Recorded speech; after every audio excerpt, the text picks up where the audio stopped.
Eclesiastés capítulo 3 en el verso 15. Y dice la palabra del Señor, dice, aquello que fue, ya es. Y lo que ha de ser, fue ya. Y Dios restaura lo que pasó. Y miren, es bien esencial que nosotros podamos comprender cómo Dios de una u otra manera conoce nuestro pasado y nuestro futuro. El mundo hoy nos dice vive tu presente, ¿no? Es decir, vive tu hoy. No importa las consecuencias que tengas que pasar, vive tu momento.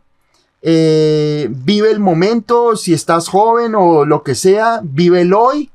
No, que no te importe ni tu pasado, ni tu futuro, ni siquiera tu presente. Es decir, vive el hoy tal como te dé, tal como te llegue. Vívelo, disfruta, dale rienda a tus emociones, dale rienda a tus sentidos, dale rienda a lo que a ti te gusta, dale rienda a cualquier decisión, que sea lo que sea, todo tiene solución, nos dice a nosotros el mundo, o la filosofía que el mundo nos ofrece a nosotros. Vívelo hoy, no importa si mañana tienes que pagar una consecuencia, y eso lo vemos en los jóvenes, vemos nosotros, y aún en personas adultas que hacen cosas y no les importa lo que va a pasar mañana. No hay un mañana. Digamos, no hay un mañana, no hay unas consecuencias, no hay un futuro, no hay una repercusión de lo que nosotros hagamos en nuestra vida. Pero nosotros tenemos que entender algo, y es que Dios definitivamente, Dios conoce todos nuestros tiempos. Dios es eterno. Dios es un Dios eterno.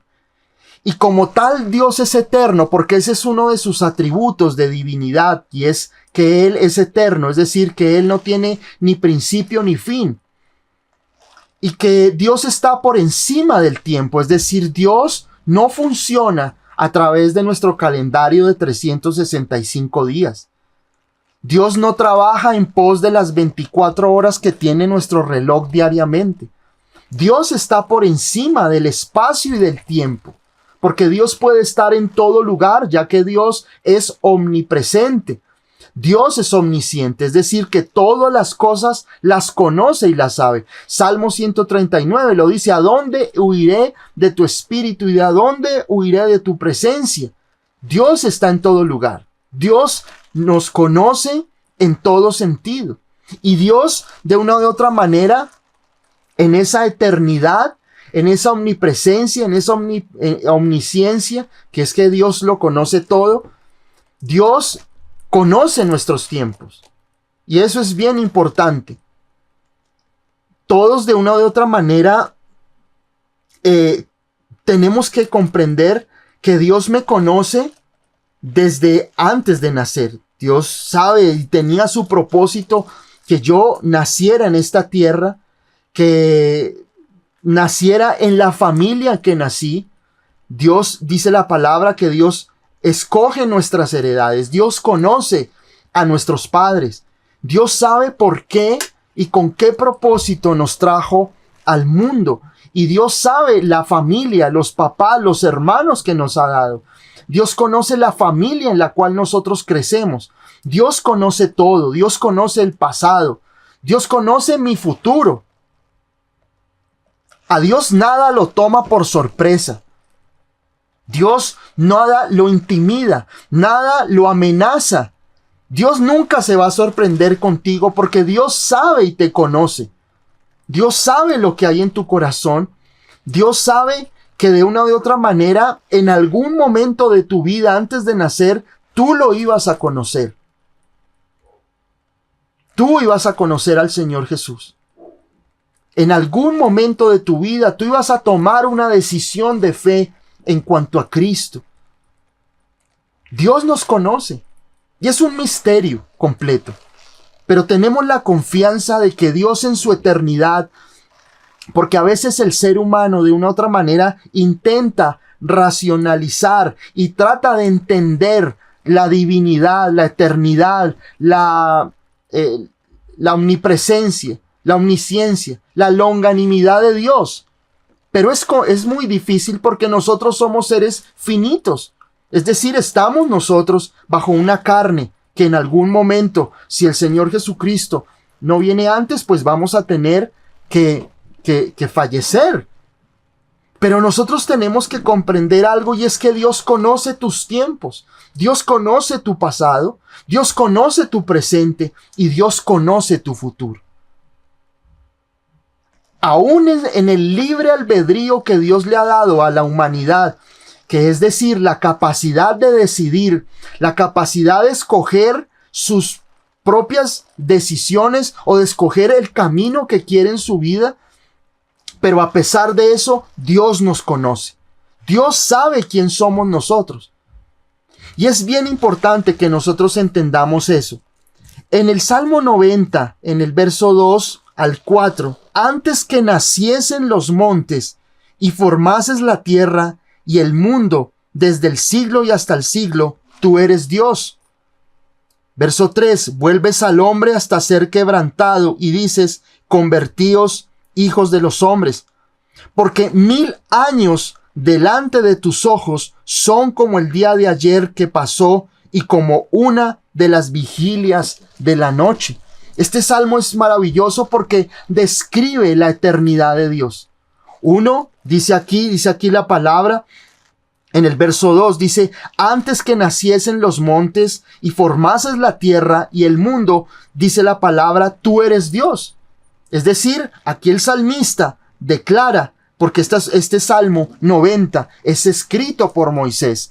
Y Moisés, como ustedes saben, es aquel hombre que Dios utiliza para escribir Génesis, Éxodo, Levítico, Números y Deuteronomio. Moisés es quien, de una u otra manera, es la persona que escribe esos 5 primeros libros. Y tuvo la revelación, porque Moisés obviamente no conoce, digamos en carne, a Adán y Eva, pero sí Dios de una u otra manera le revela todas las cosas a Moisés. Y Moisés escribe este salmo.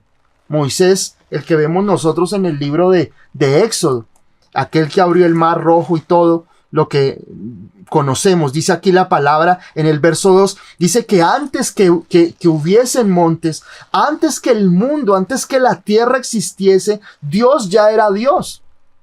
Es decir, que Dios es eterno. Dios es eterno. Luego dice en el verso 3, dices, vuelves al hombre hasta ser quebrantado. Y dices, convertíos hijos de los hombres. Y Dios tiene ese propósito. Miren que aquí lo que la palabra de Dios dice es que de una u otra manera, a pesar de que Dios es Dios, el ser humano, el hombre, está dentro del plan,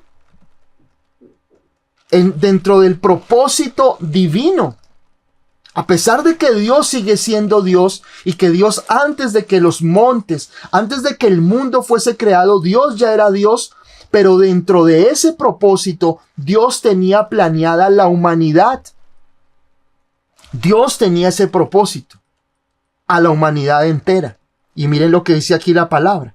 El propósito de Dios, ¿cuál es? Que el hombre de una u otra manera se pueda convertir a Dios y volverse a Dios de sus malos caminos. Porque Dios sabía de antemano que el hombre le iba a fallar. Porque en ese libre albedrío, esa libertad que le da Dios al hombre para decidir, sabía que el hombre iba a fallarle a Dios. Pero dice aquí la palabra en el verso 3, y dices, es decir, Dios dice, convertíos hijos de los hombres. Esa es de una u otra manera el llamado eterno de Dios para sus hijos, para su creación. Dios nos llama a nosotros a convertirnos a Él, a volver nuestro corazón a Dios, porque nuestro corazón es rebelde. Nuestro corazón y nuestra carne, nuestro ser como tal, es antagónico a Dios. Pueda que tú, de una u otra manera, te sientas en este momento como hijo de Dios buscando al Señor, pero de una u otra manera cuando la mayoría de personas no conocen a Jesús en su vida, cuando están apartados de Dios en su vida, pues su carne es la que gobierna. Y al gobernar la carne, todo lo que nosotros hacemos ofende a Dios. Porque la palabra de Dios lo dice. La Biblia dice en el Salmo 14, dice que no hay justo ni aun uno. Todos tendemos a hacer el mal. Todo lo que nosotros hacemos, mientras que no tengamos al Señor Jesucristo, mientras que no tengamos al Señor en nuestra vida y lo hayamos aceptado como nuestro Señor y Salvador, pues todo lo que hacemos le ofende a Dios. Todo lo que hagamos nos va a tener alejados de Él. La palabra de Dios lo dice. Por cuanto todos pecaron y están destituidos de la gloria de Dios. Romanos 3:23. Por cuanto todos pecaron, estamos separados o destituidos de estar cerca de Dios. Pero dice la palabra que nosotros cuando aceptamos a Jesús en nuestra vida, nuestros pecados son perdonados y en ese momento somos reconciliados con el Padre y aceptados y adoptados como hijos de Dios. Pero ese es el llamado de Dios a su creación. En el verso 3 del Salmo 90. Convertíos, dice aquí la palabra. Convertíos. Dios dice aquí, vuelves al hombre hasta ser quebrantado. Dios utiliza muchas situaciones para quebrantar nuestro corazón. A veces nosotros no escuchamos a Dios. A veces no queremos escuchar a Dios. A veces nuestro corazón se endurece. A veces Dios insiste y un día nos manda uno y otro día nos manda otro. Un día nos manda a otro y a otro para que nos compartan acerca de Cristo. Pero a veces nosotros endurecemos nuestro corazón a Dios. Porque el llamado de Dios es: vuélvete a mí. Quiero que seas mi hijo. Quiero que conozcas a Jesús y puedas encontrar el milagro de la salvación para tu vida. Pero ese es el llamado. Dios a veces envía situaciones que quebrantan nuestro corazón. Situaciones que nos rompen, que nos quiebran por dentro. Situaciones que nos duelen, con el propósito de que volvamos nuestro corazón a nuestro Dios y podamos caminar y tener una relación preciosa con Él.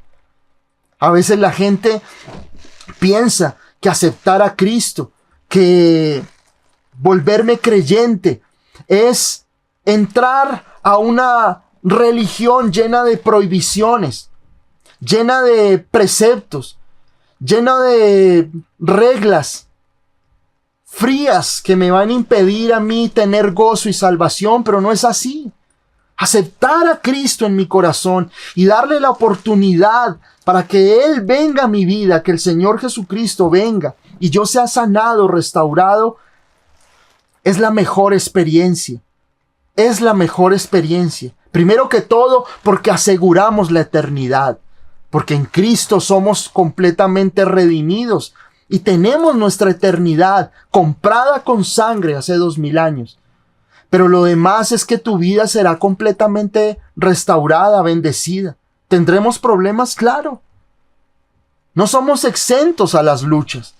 No somos exentos a los momentos difíciles. Pero tenemos la certeza de que nuestro Padre eterno nos ama y nos sostendrá y nos ayudará. Y dice aquí la palabra en el verso 4, hablando de la eternidad de Dios, dice, porque 1000 años...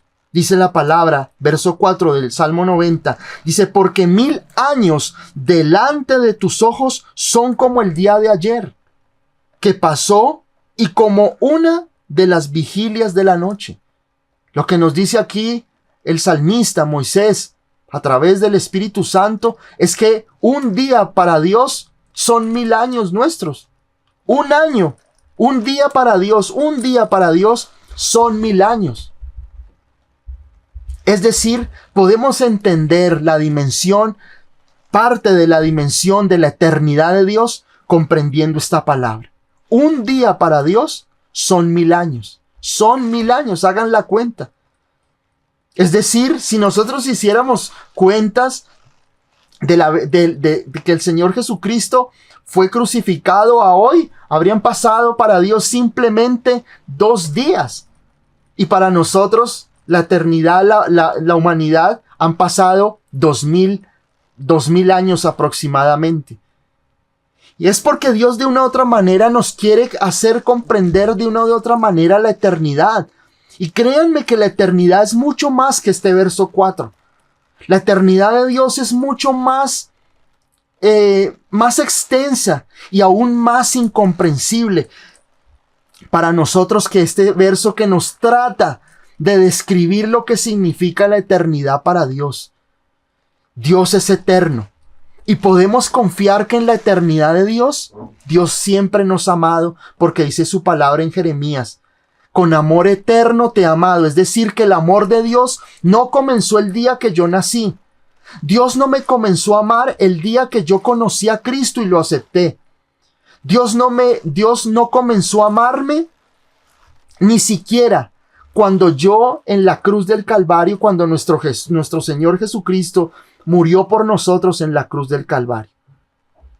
Sino que el amor de Dios por nosotros es eterno y para siempre. No solamente del pasado hacia hoy, sino en el futuro. Es decir, que el amor de Dios no cesa. El amor de Dios no mengua. El amor de Dios no se disminuye. Tú no vas a defraudar a Dios. ¿Le podemos fallar? Claro. Y debemos volvernos con todo nuestro corazón al Señor en arrepentimiento, pidiéndole perdón. Así es. Pero Dios no se va a sentir defraudado de ti, porque Él ve a su Hijo Jesucristo en nosotros. Y somos amados y somos aceptos.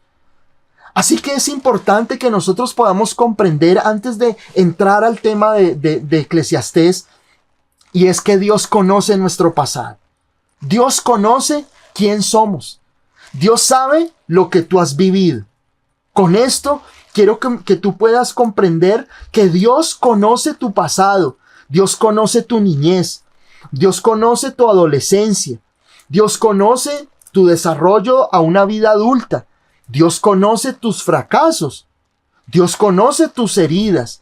Dios conoce aquellas situaciones que te dolieron. Dios conoce aquellas cosas que solamente piensas que tú sabes de ti mismo. Hay cosas que nosotros cargamos de nuestra niñez.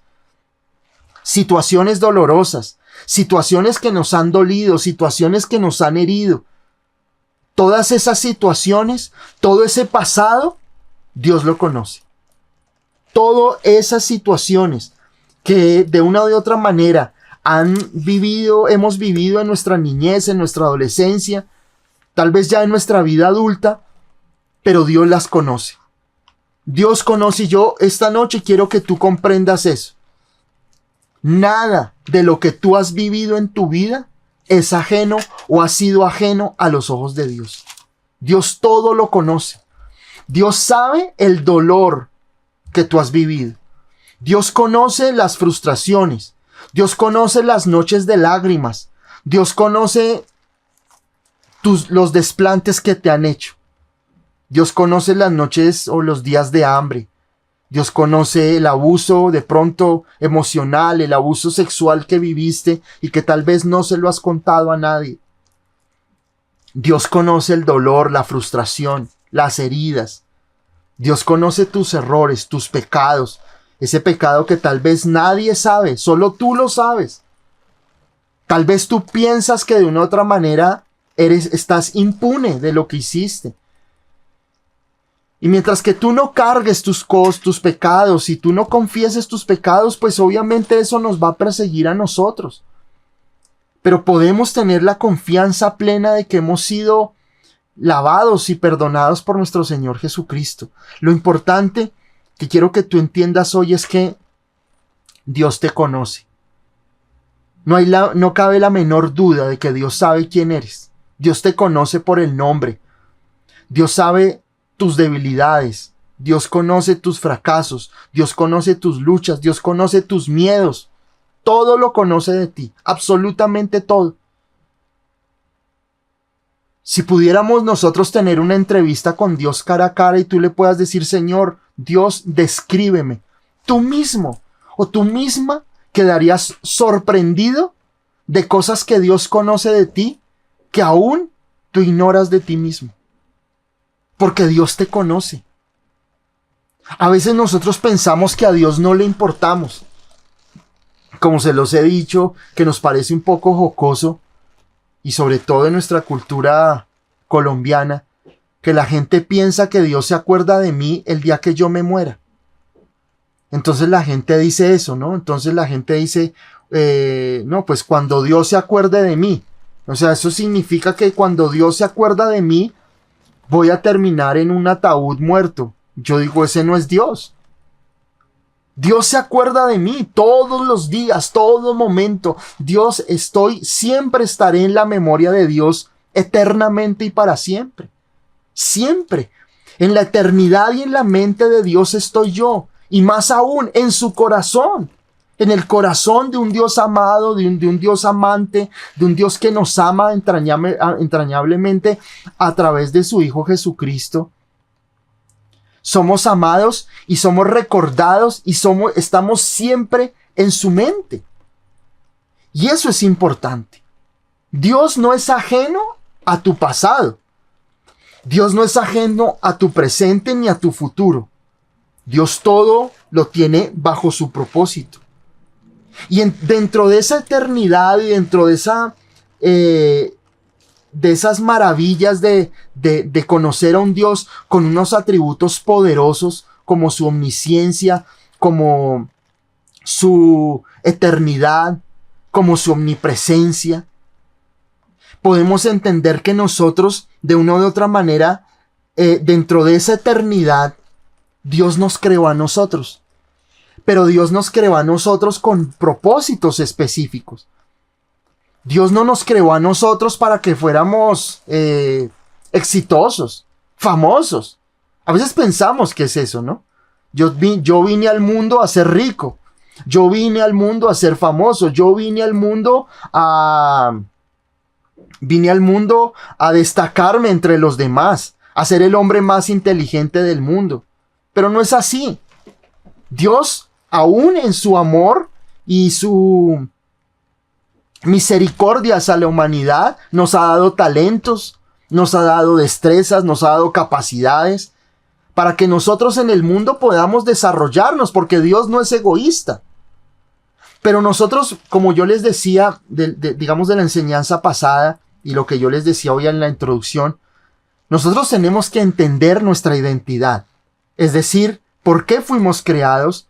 ¿Y para qué fuimos creados? Y dice la palabra aquí en Efesios capítulo 1, en el verso 12, a fin de que seamos para alabanza de su gloria, nosotros los que primeramente esperábamos en Cristo. Es decir, Dios a nosotros nos ha creado con el propósito de que nosotros en Cristo podernos encontrar con el Padre, podernos reconciliar con el Padre. Estábamos separados por nuestros pecados y delitos, pero en Cristo hemos sido reconciliados para alabanza y gloria de Dios. Y en el verso 6 de Efesios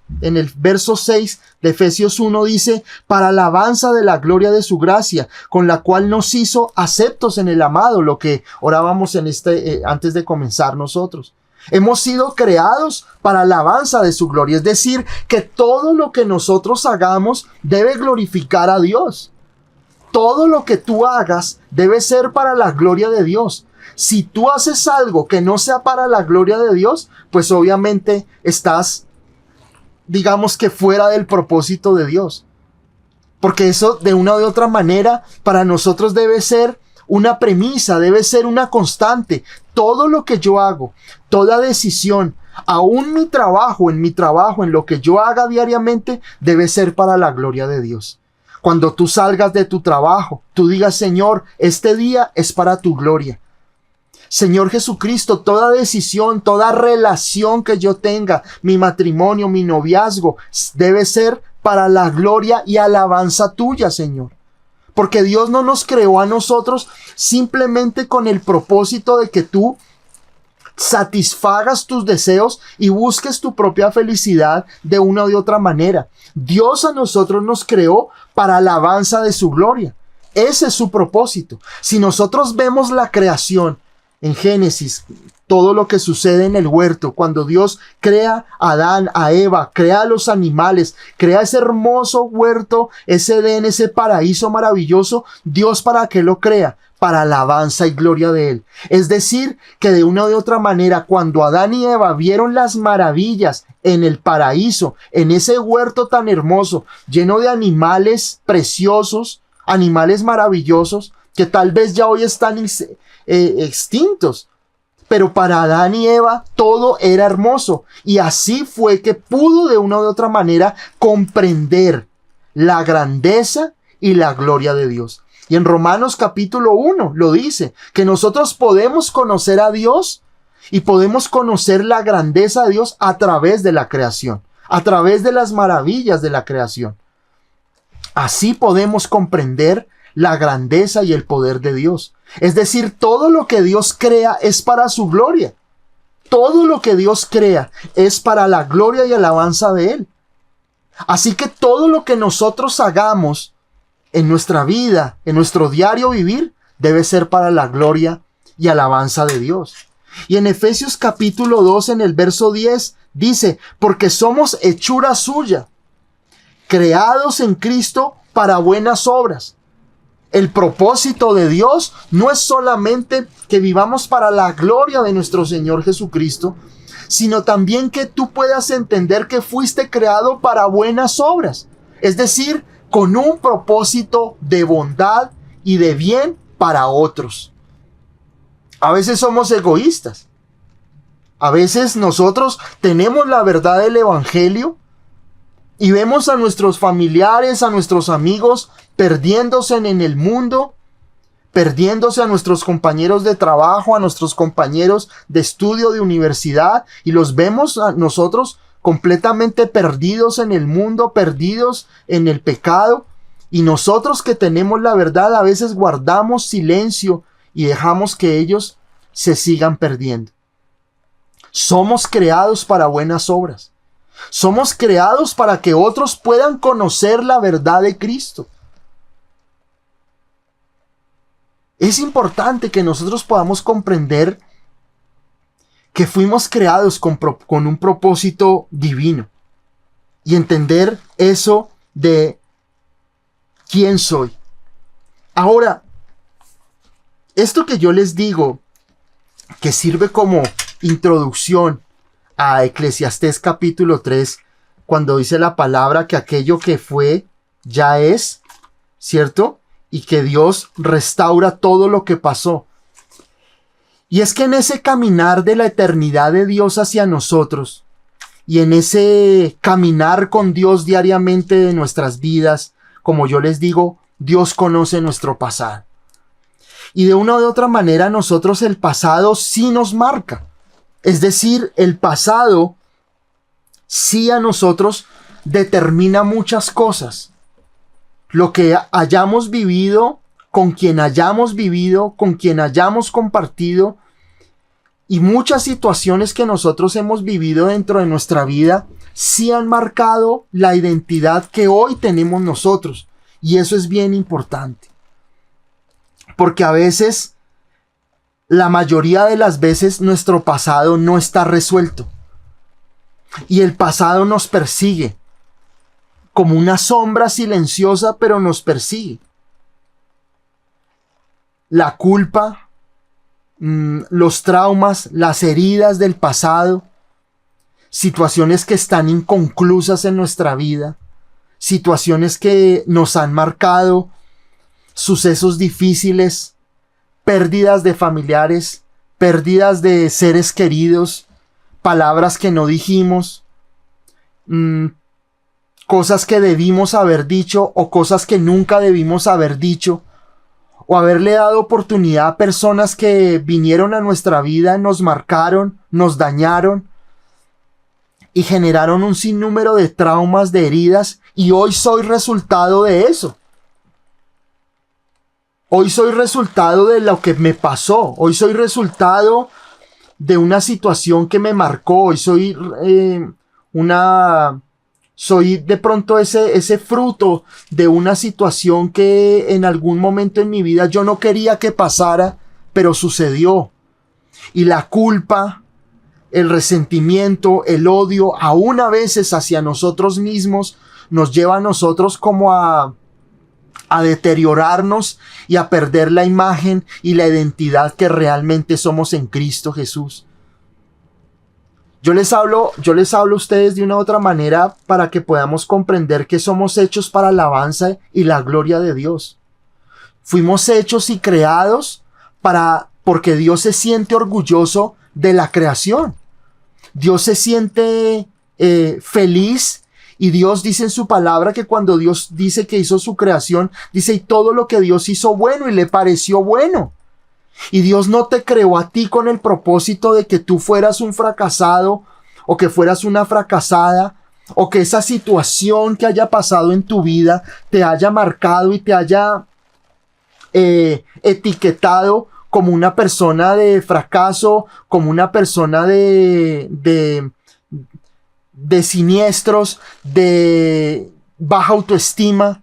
Muchas personas hoy sufren de baja autoestima. ¿Por qué? Porque algo sucedió con sus padres.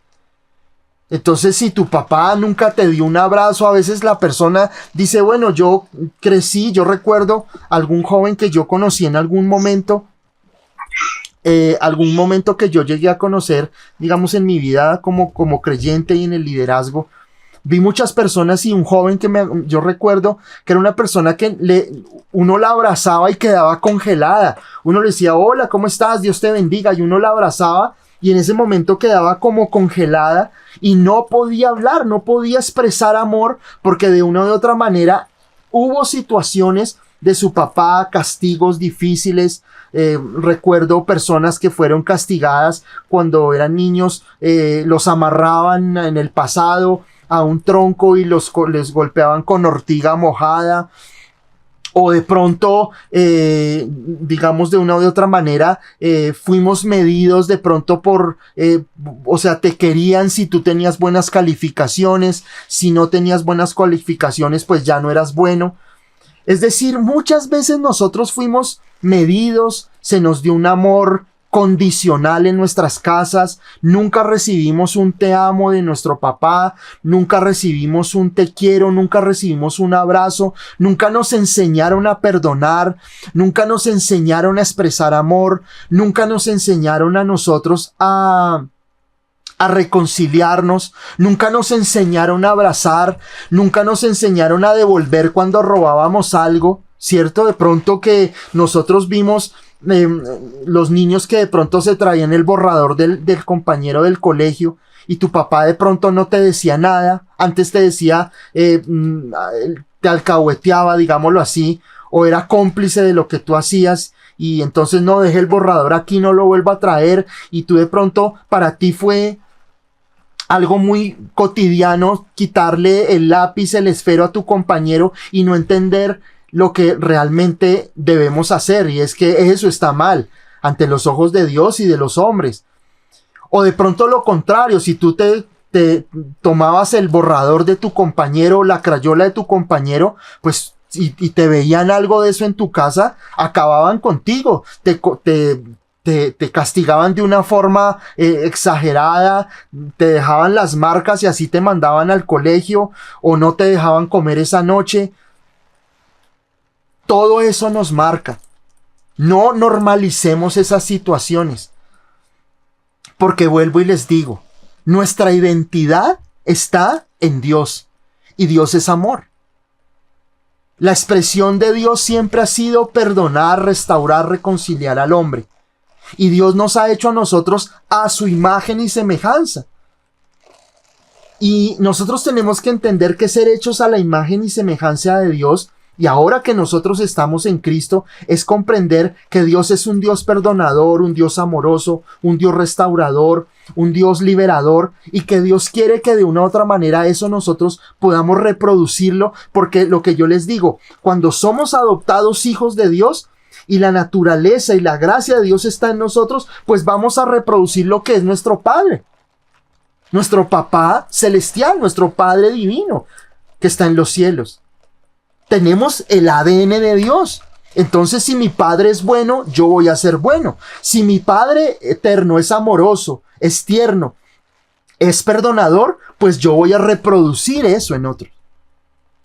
Si tengo la gracia y he conocido el Evangelio, la salvación a través de su Hijo Jesucristo, pues eso es lo que yo voy a producir.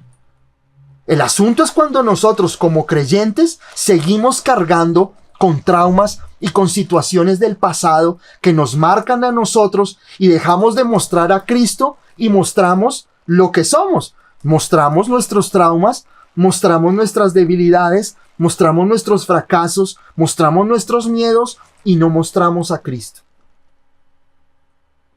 Nosotros, dice la palabra de Dios, aquí en Efesios capítulo 2, en el verso 10, que nosotros hemos sido creados para buenas obras. Ese es el propósito de Dios para nosotros. Dios te creó para buenas obras. Dios te creó para que tú reproduzcas el carácter de Cristo en tu vida y muestres el carácter de Jesús en todos. ¿Qué sucede cuando nosotros tenemos situaciones, heridas, sucesos difíciles? Nos marcan. Esas situaciones marcan tu pasado, marcan tu vida. Y de una u otra manera nosotros tenemos que buscar en Dios, buscar en el Señor Jesucristo que todo eso sea restaurado y sea sanado. Y la palabra de Dios a nosotros nos da muchos, múltiples ejemplos de restauración. Por eso aquí en Eclesiastés, en el capítulo 3, donde nosotros estábamos leyendo, en el verso 15, dice, aquello que fue ya es. O sea, el pasado no podemos arreglarlo, no podemos meternos en una cápsula del tiempo y viajar a ese momento para que ese momento podamos nosotros evitarlo, ¿cierto? Podamos nosotros aparecernos al pasado, a nuestro yo del pasado y decirle, oye, no cometas ese error, no cometas esa equivocación. Ya el pasado quedó atrás, es decir, no hay nada, no podemos cambiar el tiempo, no podemos cambiar las situaciones, no podemos cambiar decisiones que hayamos tomado en nuestra vida, no podemos cambiar sucesos difíciles de nuestra vida, no las podemos cambiar. También dice aquí la palabra, dice que en el verso 15, y lo que ha de ser fue ya, es decir, dentro de la eternidad de Dios está el que todo lo que nos vaya a suceder en el futuro ya no lo vamos a poder cambiar porque Dios de una u otra manera sabe que nuestro propósito está escrito. Así como el propósito de Dios para que nosotros conociéramos a su Hijo Jesucristo estaba escrito y todo lo que sucedió en el Antiguo Testamento estaba milimétricamente medido por Dios para llegar a su Hijo Jesucristo, así también todo nuestro pasado y nuestro futuro está en las manos de Dios cuando estamos en Cristo. Y eso es bien importante que nosotros podamos comprenderlo, que podamos entender que a pesar de que nuestro pasado no puede ser cambiado, digamos, viajando en el tiempo, pero sabemos que Dios puede restaurar todo. En Job capítulo 1 y en el verso 2 nosotros ya conocemos toda la historia de Job. Ese libro es maravilloso porque de una u otra manera nos plasma la grandeza de Dios, ¿cierto? Porque más allá de digamos, del cliché en que ha sido encajonado Job, Job es sinónimo de paciencia. Pero no es así. El libro de Job, no podemos ser tan simplistas de pensar que Job simplemente es paciencia. Entonces la gente dice, no, es que usted tiene la paciencia de Job. No, Job es mucho más. Y Dios nos llama a nosotros a profundizar en las Escrituras para que nosotros podamos comprender con peso en nuestras vidas lo que significa la vida de Job. En el capítulo 1 y en el capítulo 2 de Job pierde todo. Job pierde su casa. Job pierde sus posesiones. Job en un día pierde a sus hijos. En un solo día pierde a sus hijos. Y no es una fábula, porque a veces nosotros pensamos que puede ser una historia de fantasía. Pero si ese libro está hoy con nosotros, es el libro más viejo de la Biblia, Job. A ciencia cierta, muchos teólogos y cronistas y estudiosos de los tiempos, algunos dicen que es de la época de Abraham, Otros dicen que es paralelo a Moisés. Pero es un libro poderoso porque habla de una grandeza de Dios, de describir la grandeza, la eternidad y el poder de Dios. Eso es lo que nosotros debemos tomar de Job. No solamente su paciencia, sino el cómo Job pudo conocer a Dios en medio del momento más difícil de su vida. A veces las personas creen que de una u otra manera Job es un libro de fábulas, un libro de fantasías. Pero Job en un día perdió a 10 hijos. Vino una pared, una casa, les cayó encima y acabó con todos. Perdió su trabajo, perdió sus posesiones, perdió absolutamente todo. Y todo Job. Vienen sus amigos, vienen personas a decirle que tal vez su situación era por una u otra situación o por decisiones que había tomado en su vida. A veces nos sentimos nosotros tan valientes de decir o rebelarnos con Dios cuando las cosas no nos funcionan a nosotros. Cuando Job pierde todo, pierde a sus hijos, pierde su negocio, pierde sus ganados y más encima aún viene una enfermedad terrible a su cuerpo. De pronto la hermosura, la posición, porque Job era un príncipe, era un hombre poderoso, reducido a nada, reducido a una persona que no tenía absolutamente nada, que lo perdió todo, que tenía que rascarse con una teja, con un pedazo de arcilla, digámoslo así, para poder rascarse, porque su cuerpo fue una sola llaga. Pero Job conoce a Dios. Job no reniega de Dios. Job no maldice a Dios. Job no reniega. Job no amenaza a Dios con apartarse de él porque le había ocurrido una situación en su vida. Job permanece. Job sigue fiel a pesar de todo. Y en sus palabras no hubo pecado. Y dice allí la palabra de Dios en Job, en el capítulo 42 al final, Job 42:10, dice, y quitó Jehová la aflicción de Job cuando él hubo orado por sus amigos y aumentó al doble todas las cosas que habían sido de Job. Vuelvo y leo, dice, y quitó Jehová la aflicción de Job cuando él hubo orado por sus amigos y aumentó al doble todas las cosas que habían sido de Job. Dice la palabra, verso 11, dice, y vinieron a él todos sus hermanos y todas sus hermanas y todos los que antes le habían conocido y comieron con él pan en su casa y se condolieron de él y le consolaron de todo aquel mal que Jehová había traído sobre él. Y cada uno de ellos le dio una pieza de dinero y un anillo de oro. Y bendijo Jehová el postrer estado de Job más que el primero, porque tuvo 14,000 ovejas, 6,000 camellos, 1,000 yuntas de bueyes y 1,000 asnas, y tuvo 7 hijos y 3 hijas.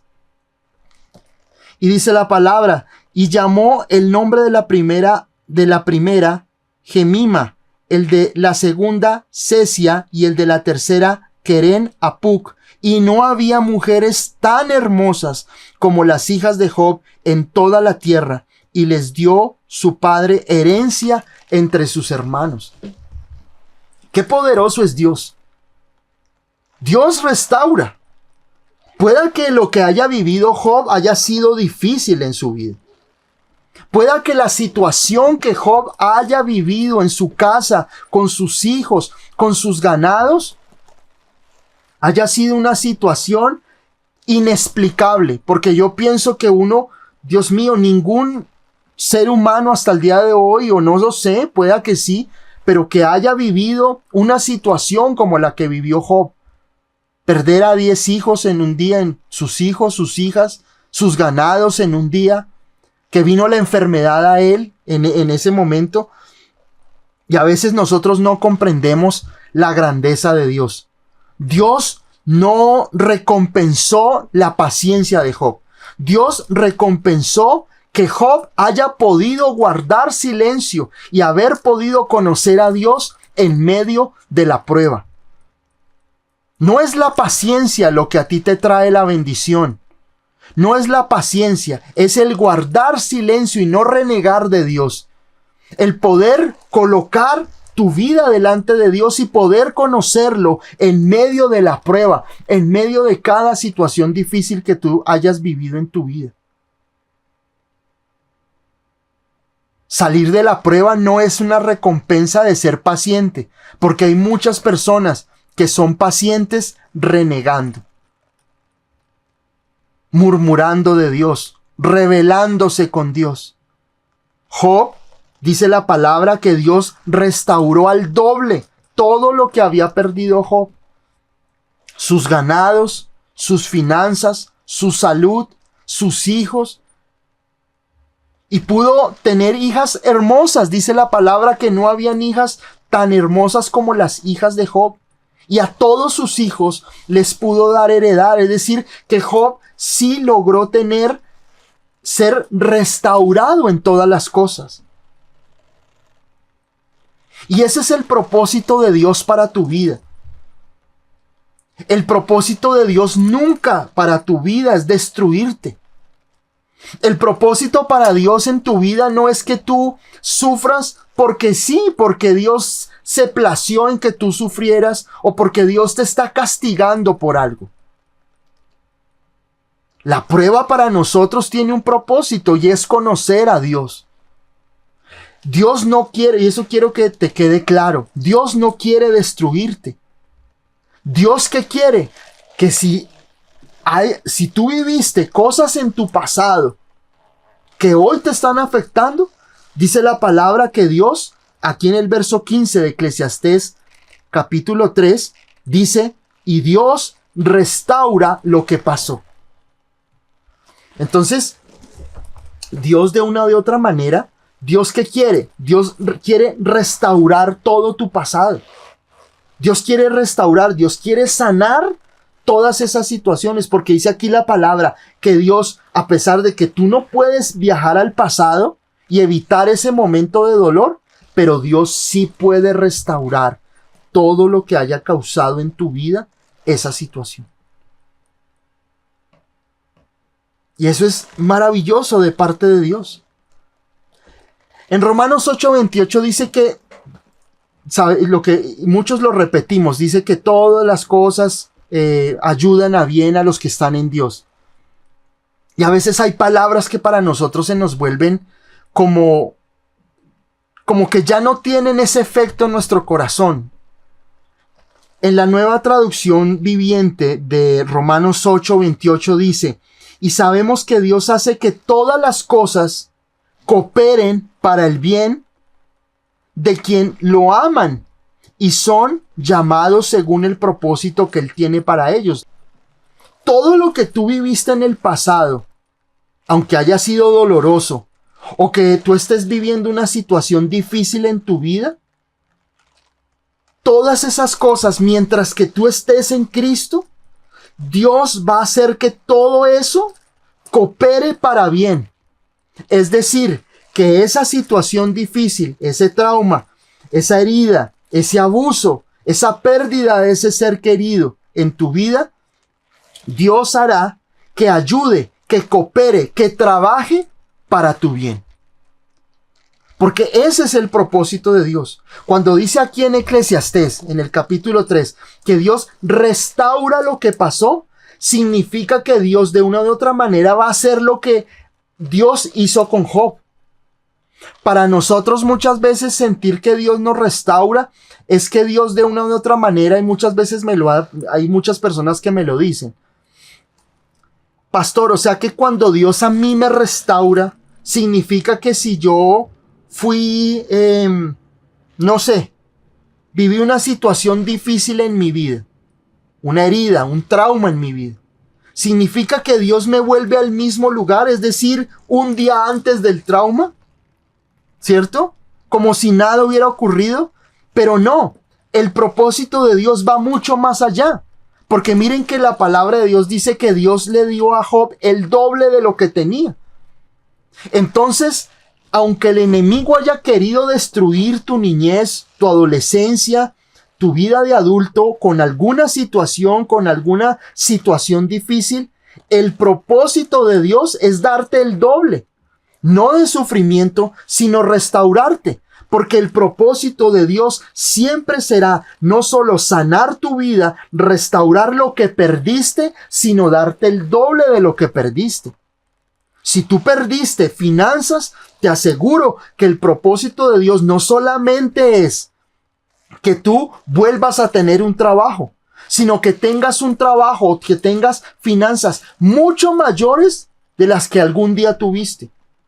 Que si fuiste feliz en algún momento de tu vida y perdiste tu felicidad por X o Y circunstancia, Dios quiere restaurar ese pasado, no solamente para que tú vuelvas a tener esa felicidad de ese momento, sino que tú puedas tener el doble de lo que algún día tuviste. Amén. Qué promesa tan maravillosa de parte de Dios. Porque Dios no nos restaura para volver al mismo sitio. Dios nos restaura para mostrar su gloria y restituirnos todo ese dolor. La palabra de Dios lo dice y quiero enseñarles eso en otra ocasión, lo que dice la palabra. Que Dios nos restaurará lo que el saltón, el revoltón, la oruga, la langosta nos robaron. Dios, siempre el propósito de Dios no es solamente restaurar, sino restituir lo que perdiste. Dios quiere que tú puedas poder disfrutar de que si tuviste una niñez, una familia difícil en tu vida, Dios va a sanar esa situación en tu vida y te va a dar un corazón nuevo para poder amar a otros. Porque a veces nosotros reproducimos lo que recibimos. Entonces ve uno padres que fueron castigados de una manera implacable y eso reproducen en sus hijos. Tal vez sus padres fueron estrictos con estos jóvenes y estos padres hoy reproducen eso en sus hijos. Porque si yo lleno un vaso de agua, pues va a dar agua.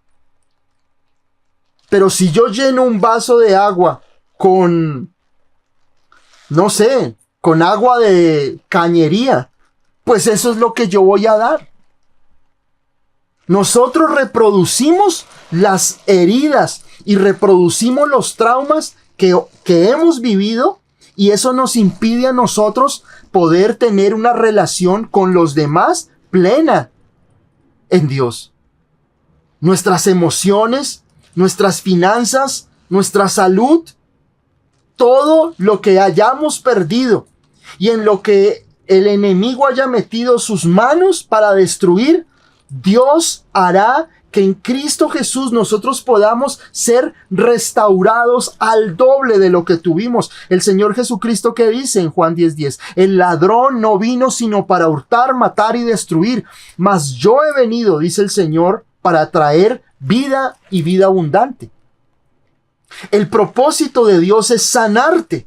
Pero no solo eso, sino que tú puedas ser restituido, restaurado al doble de lo que un día perdiste. Ese es el propósito de Dios. Dios siempre encaminará tu situación difícil para la gloria de Él y para que lo conozcas.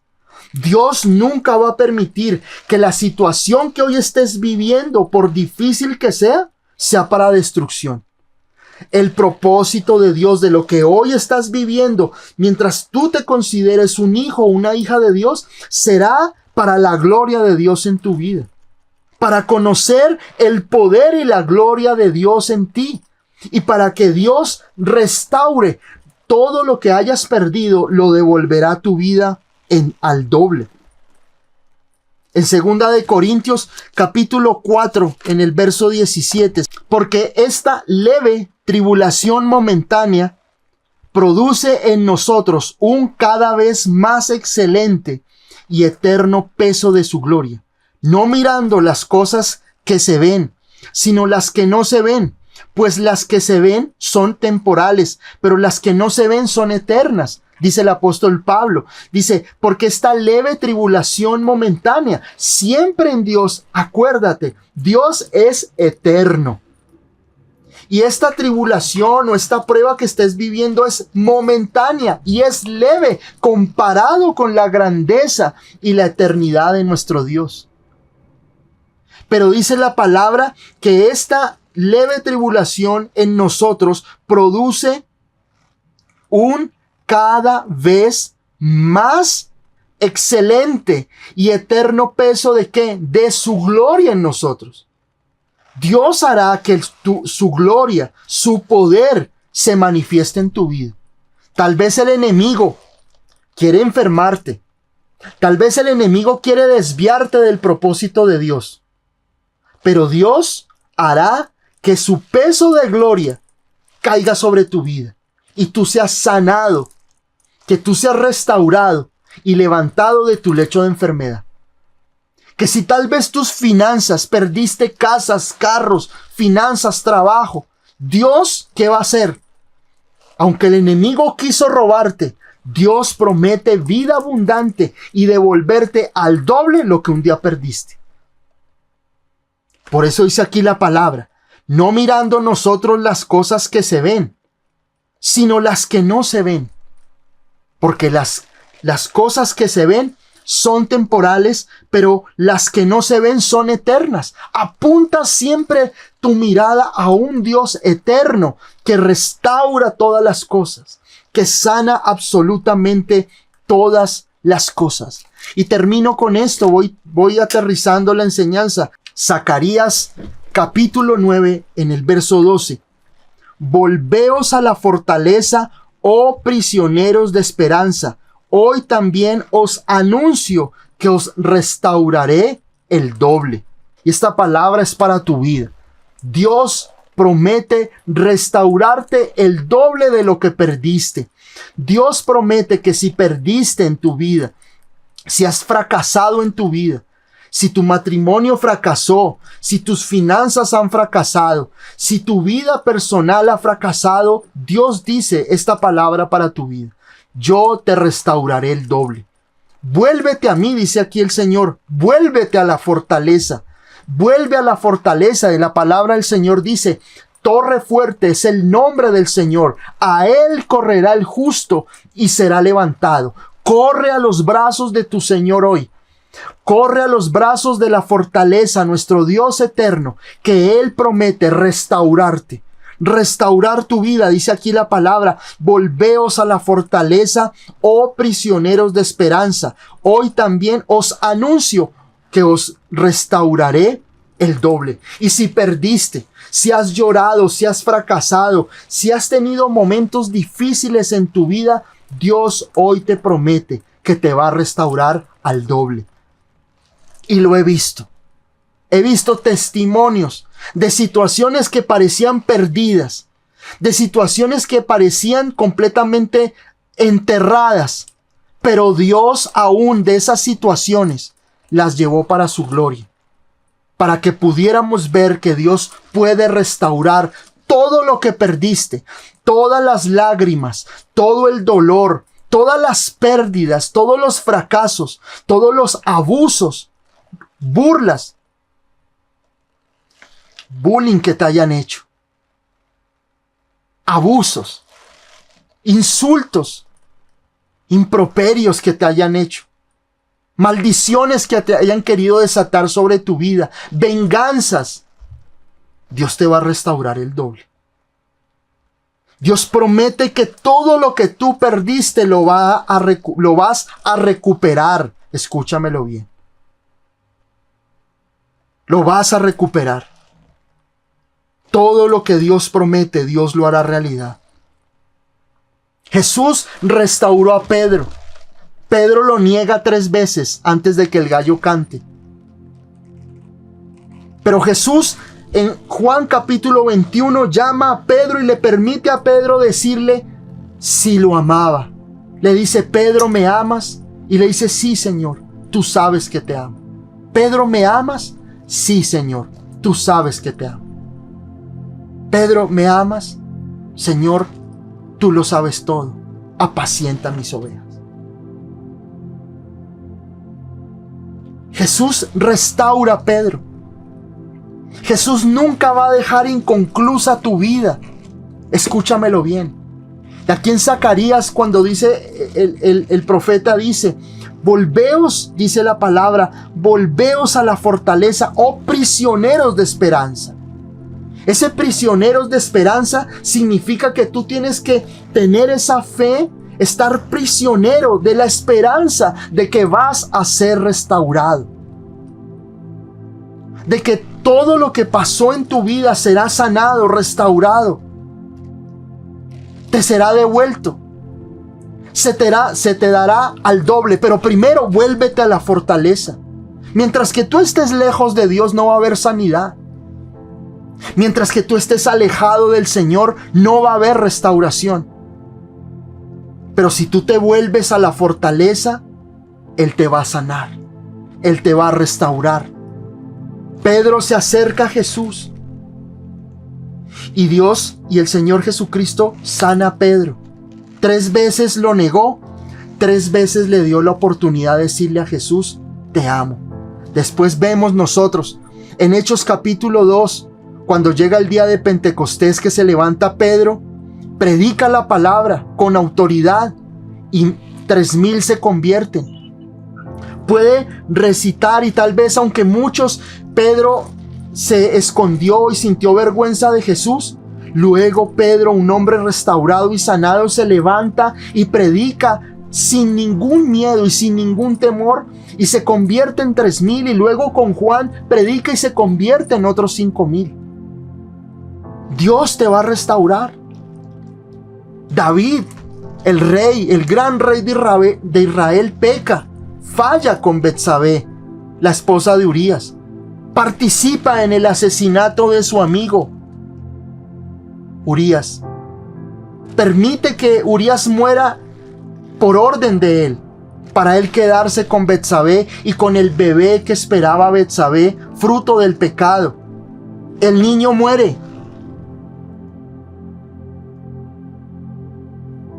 Y Dios perdona a David y restaura a David, y de David, de esa unión nueva entre Betsabé y David, porque Betsabé toma a esta mujer como esposa, Dios trae a Salomón. Y Salomón levanta el templo de Jerusalén.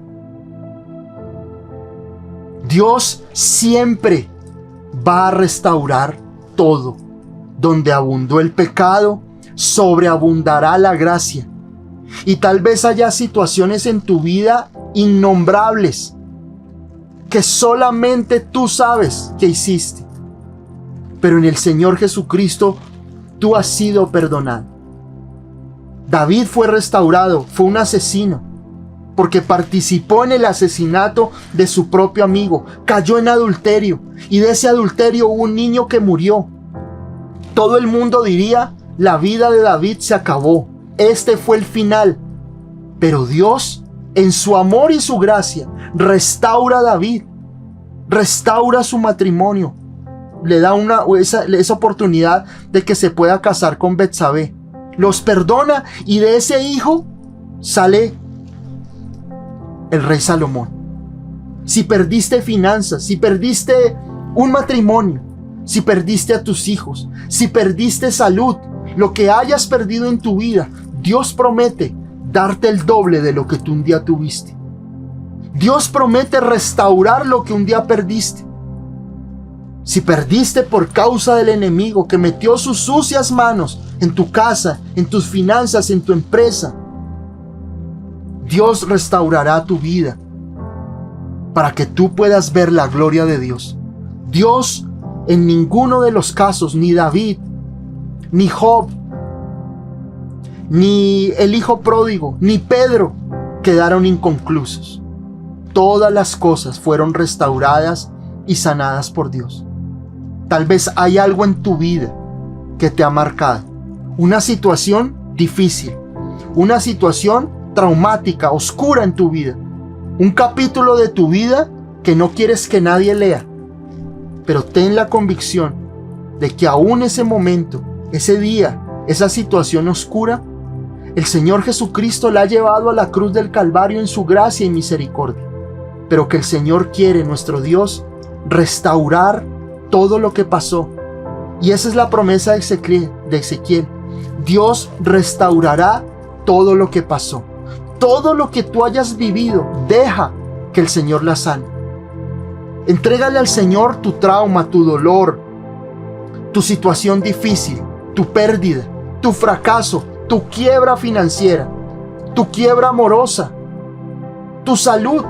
Y dile: Señor, restáurame. Tú prometes restaurarme. Restaura mi salud. Restaura mis finanzas, Señor. Restaura mi matrimonio. Restáurame para poder volver a amar. Restáurame para poder volver a ver tu gloria en mi vida. Que tú hoy te puedas volver al Señor como el hijo pródigo, como David, como Job, y decirle: Señor, que tú puedas sanar por completo mi vida, que tú puedas sanar por completo todo lo que soy, Señor, y que mi presente y mi futuro no lo determinen lo que yo haya vivido, no lo determinen mis fracasos, no lo determinen mis heridas, mis traumas, mis cabos sueltos, sino que mi presente y mi futuro sean determinados porque tú estás en mi vida, Señor, y porque tú sanas por completo todo mi ser.